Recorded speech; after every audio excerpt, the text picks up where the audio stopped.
Binatog or Bualaw, one of the most delicious desserts or main course in the Philippine cuisine.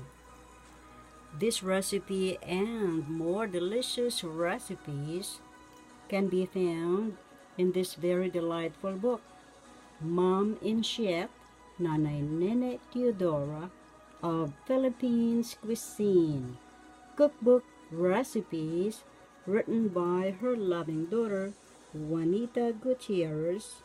And this lovely book is now on sale at Amazon.com, Xlibris.com, in ebook and paperback format.